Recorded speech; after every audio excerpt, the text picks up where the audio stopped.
Degaičių seniūnijos vietos projektas. Anulėnų tvenkinio valymo ir rekreacinės teritorijos tvarkymo darbai.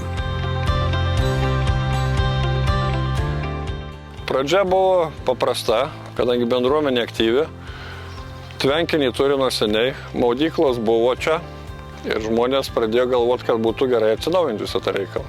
Nes apleista, tiesiog iš kalbos išėjo, kad bendruomenė norėtų tą pabandyti padaryti. Ir aš kaip seniūnas buvau įpareigotas visą tą reikalą sutvarkyti.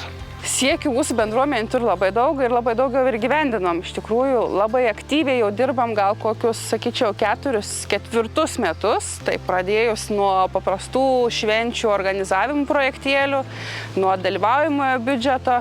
Ir vis po truputėlį tos veiklos mūsų ir projektai didėjo ir sutvarkėm į tvenkinį, ir įsirengėm vaikų žaidimų laisvalaikio aikštelę, ir seniūnija irgi kitą dalį tvenkinio sutvarkė.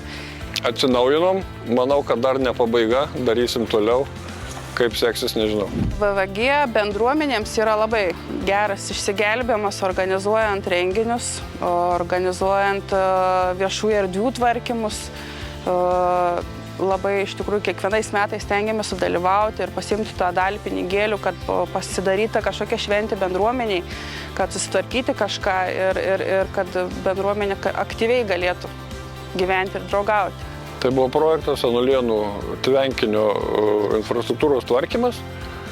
Pinigėlių gavome apie 40 000, iš jų su VVG pagalba 35 000 buvo mums suteikti. Likusią sumą prisidėjo partneriai, tai savivaldybė, bendruomenė ir kiti juridiniai asmenys. Pavyko sutvarkyti pakrantę, išvalyti pakrantės dumblus vadinamus, sąnašas, įrengti mini paplūdimį su persirengimo kabina aplink prūdą.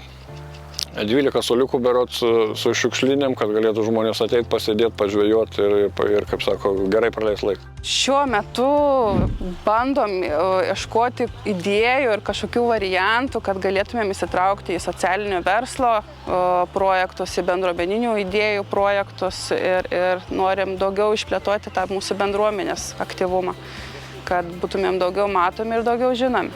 Geri dalykai užkrečiami, Degaičių bendruomenė puikiai aktyvi, dėja šiuo atveju kaip degaitiški, sakyčiau, kad šiek tiek kiti mums atima kartais tus pinigus, bet manau, čia bus tų laimingų projektų, bus paraiškų, o prieiti prie pinigų galima. Tiesiog reikia idėjos, reikia rašyti, reikia stengtis daryti ir viskas gaunasi. Taip, nes dabar šiais metais prasidės jau socialinio verslo kūrimas, kitais metais bendruomeninių organizacijų irgi verslai kūriami, tai labai laukiam tų projektų ir labai norim sudalyvauti juose.